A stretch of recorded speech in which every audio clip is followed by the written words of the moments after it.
Tudo isso aqui, ó, são credenciais de corridas. E aqui a gente pode ver o Marco Antônio Granado e o Eric Granado, pai e filho. Hoje na Rua com a Surrai a gente vai poder conhecer um pouquinho mais do companheirismo de Marco e Eric.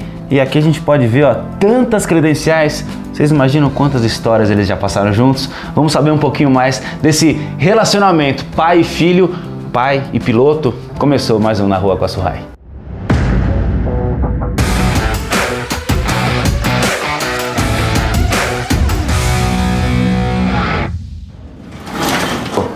Fala, Thiago. Prazer enorme te conhecer. Prazer receber vocês aqui também. Eu já quero dar parabéns pelo seu filho, Obrigado. Pela família inteira, né? Todos aí empenhados, né? Desde muito novinho. E é muito legal esse papo com o Marco, porque o Marco foi um cara que foi o maior incentivador do Eric desde pequenininho. Mas quando a gente fala pequenininho, Marco, quão pequenininho a gente tá falando? A gente, na verdade, começou desde quando o Eric estava na barriga. A gente falava para meus amigos que eu ia fazer o filho, e alguns que tinham experiência, como o Santo Feltrin, eu falava para ele, você vai preparar o piloto, né? E aí nasceu, e a gente foi vendo a habilidade que ele tem com bicicleta. Eu corria de moto como hobby uns 10 anos, e aí a gente levava ele sempre para Interlagos, né? Aliás, ele chegou a ver tombo meu, e a gente começou a ver a habilidade que ele tinha já com 2 anos e pouquinho, 2 anos e meio, andando com bicicleta sem rodinha do lado. Legal. E manobra que ele fazia, a gente falou, putz, vai levar jeito. E aí a gente tinha no AMB um lugar que alugava moto. Com uns 4 anos a gente levou ele lá pra sentir como que ia ser, né? Legal. E aí ele foi, começou a andar bem, lógico, dentro da possibilidade dele naquele tempo, 4 anos, só que a mãe ficou assustada que ele acabou caindo. Não, vamos esperar um pouquinho mais. Aí, mais ou menos com 5 anos e meio para 6, a gente deu uma motinha de presente para ele, aí começou a correr com 6 anos. E aí como é que foi esse início? Porque aqui atrás tem um macacão dele, que é a primeira corrida dele. Como é que é? O primeiro momento dele?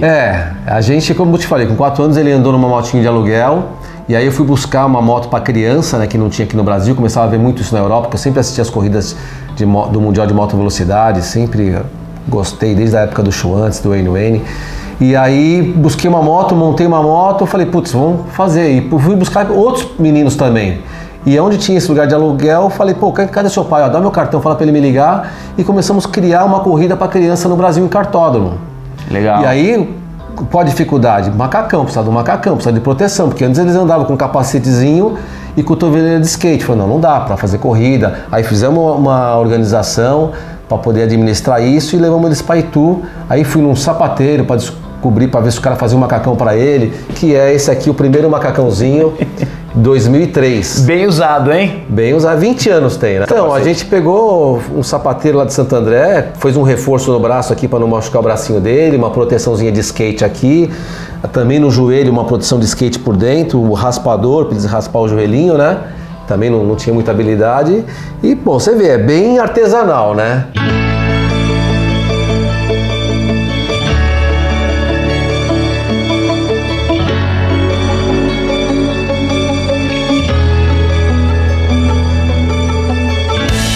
Mas eu queria entender mais como é que era também o seu relacionamento com ele nesses momentos.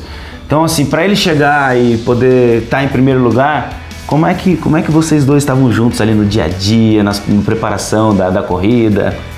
Bom, Thiago, como eu estava falando para você, as coisas, o piloto não faz as coisas sozinho. Eu tive que buscar pessoas para ajudar a gente, como o Aurélio, como o Santo, como o Serginho, o Tinho. São tantas pessoas que fizeram tudo isso acontecer, e a gente viajava, né, com a condição nossa.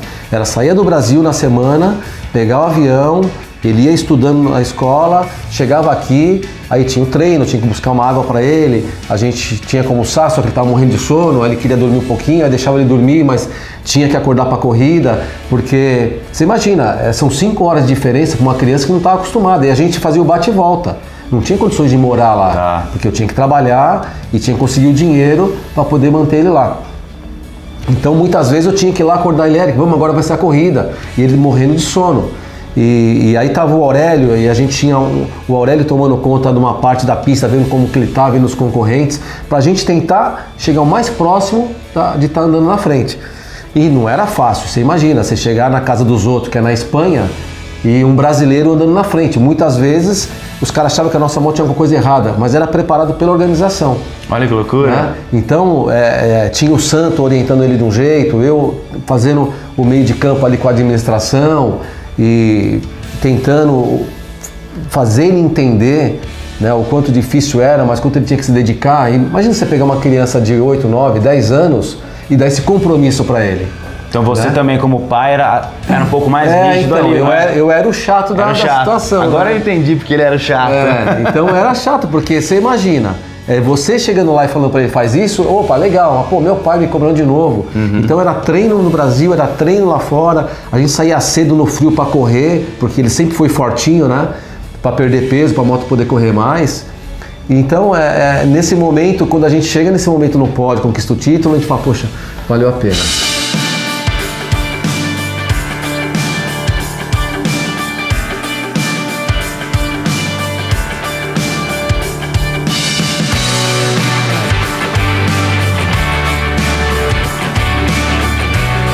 As pessoas não têm noção, Thiago, o sacrifício que é para você fazer um atleta e fazer o atleta brasileiro ter resultados na Europa. Tem que ter dedicação, né? O esporte tão caro, não. Você tem que abrir mão de muita coisa. Ele abriu mão de muita coisa da vida dele. Eu abri mão de uma boa parte da minha família, dos meus negócios, né, sem ter dinheiro na época, sem ter condição. E acreditar que vai dar certo. E acreditar que ele queria. Porque não é só você falar, não, vai fazer isso. Precisa ver se ele quer, né? E assim, por sorte ele quis, ele se dedicou. Teve muitas situações ruins, como a gente sempre fala, muito mais tristeza do que felicidade, mas as alegrias compensam.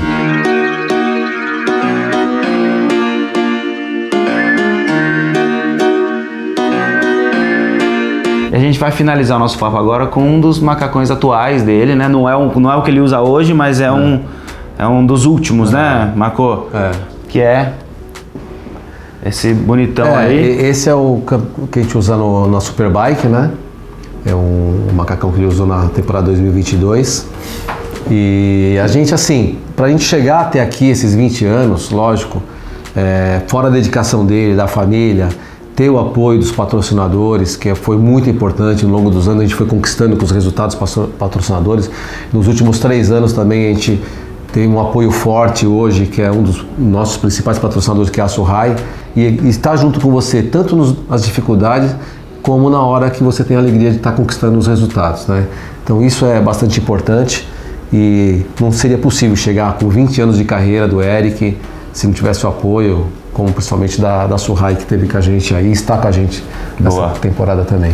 E claro que também o Eric não estaria onde ele está se não fosse a dedicação e tudo que o Marco passou nesses 20 anos aí, abriu mão de várias coisas, até como ele falou da família em alguns momentos.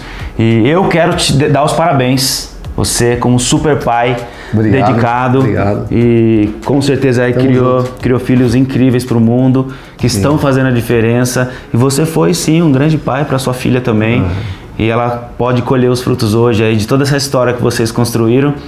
E agora de pai para pai, ó, quero que você mande um recado para os pais que estão nos assistindo. Não precisa ser só pai de atleta não, qualquer pai aí, para a gente receber aí um pouco das suas palavras.